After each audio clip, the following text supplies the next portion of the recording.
नमस्कार, मैं Aditya Srivastava property consultant.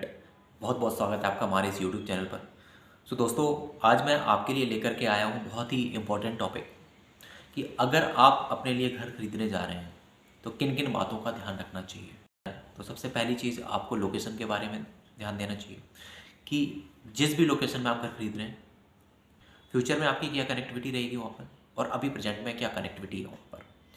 Public transport वहाँ पर है या नहीं है, जैसे मेट्रो है, ऑटो, बस, इन सारी चीज़ों की फैसिलिटीज़ हैं कि नहीं है।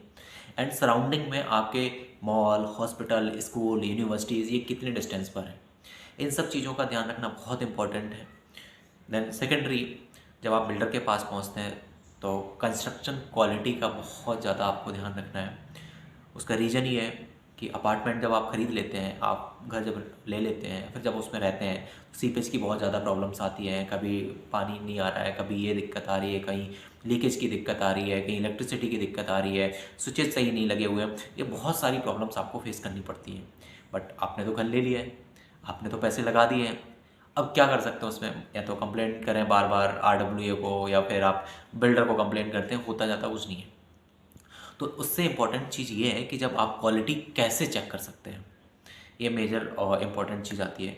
अब जब फ्लैट देखने जाते हैं तो सबसे पहले आप सैम्पल फ्लैट देखते हैं, जो कि वो सैम्पल फ्लैट बहुत अच्छे तरीके से डेकोरेट किया जाता है। पूरा चारों तरफ बढ़िया सोफे वोफे लगा के एकदम, और वॉलपेपर वगैरह लगा के सब दिखाया जाता है उसमें। इवन जो टैब उसमें लगे हुए हैं, जो स्विचेस लगे हुए हैं, ज़रूरी नहीं कि वही आपको मिलेंगे, राइट। सो वो सैम्पल फ्लैट देख करके आप बहुत खुश हो जाते हैं कि मेरे को ऐसा फ्लैट मिलेगा। बट मेरी एक एडवाइस है, सैम्पल फ्लैट के साथ साथ आपको एक एक्चुअल फ्लैट देखना चाहिए, जहाँ पर ये कुछ भी ना हो, ना सोफे हो, ना वॉलपेपर हो, ना स्विचेस लगे हों।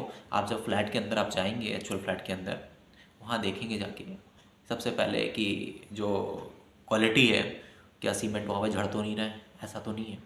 उस क्वालिटी को आप चेक कर पाएंगे। और उसमें वायर जो लगे हुए हैं वो किस कंपनी के वायर लगे हुए हैं, उसमें जो टैब हैं वो किस कंपनी के टैब लगे हुए हैं, राइट। इन सब चीज़ों को आप देख पाएंगे। स्विचेज जो लगे हुए हैं तो वो किस कंपनी के स्विचेज लगे हुए हैं, ये सारी चीज़ें आप देख पाएंगे। बट सैम्पल फ्लैट में आप इन सब चीज़ों को देख सकते हैं, बट ये ज़रूरी नहीं कि आपको ही मिलेगा। सो मेरा मानना ये, आपके लिए सजेशन है कि आप सैम्पल फ्लैट के साथ साथ एक्चुअल फ्लैट ज़रूर देखें। आपका जो गेट लगा हुआ है, उस गेट में कैसी लकड़ी लगी हुई है, राइट, उसमें गेट में लॉक कैसा लगा हुआ है, इन सब चीज़ों के बारे में आपको पता चलता है जब आप एक्चुअल फ्लैट देखते हैं।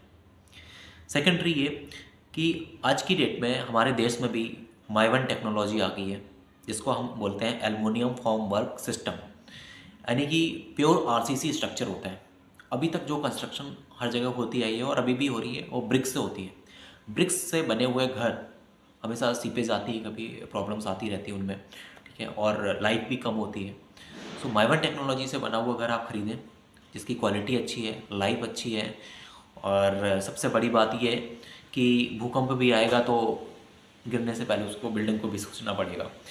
सो मेरा सजेशन ये है कि एल्युमिनियम फॉर्मवर्क सिस्टम से जो भी बिल्डर आज कंस्ट्रक्शन कर रहे हैं, फर्स्ट प्रायोरिटी आप रखें कि आप उसमें जाएं। हो सकता है पोजीशन आपको 6 महीने या 1 साल बाद या 2 साल बाद आपको मिले, लेकिन एटलीस्ट जो आपका घर होगा वो बहुत स्ट्रांग होगा और जीवन में कभी भी सीपेज की प्रॉब्लम नहीं आएगी आपको। ये बहुत इंपॉर्टेंट चीज़ है। थर्ड आते हैं हम कि जिसकी आप प्रॉपर्टी खरीदने जा रहे हैं वो रेरा रजिस्टर्ड होना चाहिए, और इसके साथ साथ उस रेरा रजिस्ट्रेशन के साथ साथ बैंक से अप्रूव्ड है या नहीं है। अगर है तो किस बैंक से अप्रूव्ड है।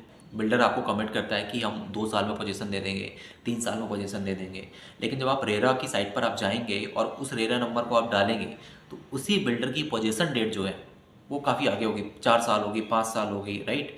क्योंकि हर एक बिल्डर रेरा में एक ज़्यादा टाइम लेकर के देता है कि हम 4 साल में, 5 साल में पोजीशन दे पाएंगे, वो डेट पड़ी होती। सो ये बहुत इंपॉर्टेंट थिंग है कि आप जब भी प्रॉपर्टी आप खरीद रहे हैं तो रेरा पर upRERA.in पर जाकर के उस रेरा नंबर से ज़रूर चेक करें कि पोजीशन डेट क्या दी हुई है बिल्डर ने और हमारे को पोजीशन क्या कमिट कर रहे हैं।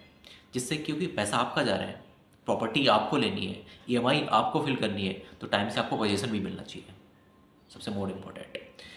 थर्ड थिंग ये कि जिस भी एरिया में, जिस भी बिल्डर का आप प्रॉपर्टी खरीद रहे हैं, उसका बैकग्राउंड क्या है, उस बिल्डर ने अभी तक कितने प्रोजेक्ट्स डिलीवर किए हुए हैं, और उस प्रोजेक्ट को डिलीवर करने के बाद उनका मेंटेनेंस क्या है।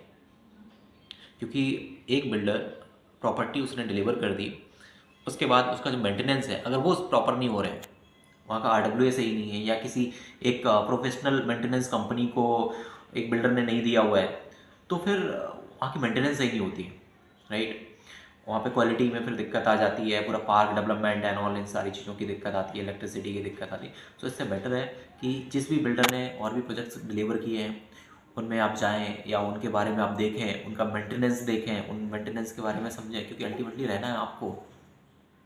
सो इस बात का भी बहुत ज़्यादा आपको ध्यान रखना पड़ेगा कि जिस भी बिल्डर का आप प्रोजेक्ट खरीद रहे हैं, ऑन गोइंग अभी कितने प्रोजेक्ट हैं उसके, और जितने एक बिल्डर का मान के चलिए 4 से 5 प्रोजेक्ट हैं, क्या वो कैपेबल है 4 से 5 प्रोजेक्ट एक साथ डिलीवर करने के लिए। अगर वो डिलीवर करने के लिए कैपेबल नहीं है तो मत जाइए आप उस बिल्डर के साथ में। हो सकता है आज रेलर रजिस्टर्ड है, सब कुछ है, बट 5 प्रोजेक्ट मीन्स आप समझ लो 6 प्रोजेक्ट आप समझ लो, एक साथ डिलीवर करना, एक टाइम के साथ एक साथ लॉन्च करना। बहुत सारे ऐसे मार्केट में बिल्डर थे जिनका बहुत एक नाम था, एक साथ कई सारे प्रोजेक्ट्स उन्होंने डिलीवर किए, लैंड्स और ज़्यादा ले ली, सारी चीज़ें कर ली, बट आज फेल हो गए। आप EMI पे कर रहे हैं, आप पैसा दे रहे हैं और आपको अपना घर भी नहीं मिला। तो इस बात का भी आपको ध्यान रखना पड़ेगा कि जिस भी बिल्डर का आप प्रॉपर्टी खरीद रहे हैं उसकी कैपेसिटी क्या है, वॉल्यूम क्या है उसका। हो सकता है वो कि सिर्फ सिंगल प्रोजेक्ट डिलीवर करने के लिए इस टाइम कैपेबल हो और 5 प्रोजेक्ट उसने लॉन्च कर दिए, आप ख़त्म हो जाएंगे वहाँ पर। आपका फ्लैट आपको टाइम पर मिलेगा कि नहीं मिलेगा आपको नहीं पता। तो इसलिए आप इन चीज़ों का भी ध्यान रखें कि एक बिल्डर जिसकी आप प्रॉपर्टी खरीद रहे हैं, ऑन गोइंग करंट डेट में कितने प्रोजेक्ट चल रहे हैं, राइट। और सबसे अहम बात कि जिस भी व्यक्ति के साथ आप प्रॉपर्टी खरीद रहे हैं, चाहे वो रियल एस्टेट कंसल्टेंट हो या बिल्डर एम्प्लॉय हो, उसका बैकग्राउंड भी क्या है, कितने टाइम से इस इंडस्ट्री में है, कितनी टाइम से स्टेबिलिटी है उसकी, इन सब चीज़ों का ध्यान में रखना भी बहुत ज़रूरी है। क्योंकि सबसे जो मेजर रोल होता है वो प्रॉपर्टी कंसल्टेंट का होता है, आप उसके कहने पर प्रॉपर्टी खरीदते हैं, तो उसका बैकग्राउंड होना भी बहुत ज़रूरी है। इन सब चीज़ों के बारे में समझिए, देखिए, और मिलते हैं हम आपसे अगले वीडियो में और फिर कुछ नया लेकर के आएंगे। बहुत बहुत धन्यवाद।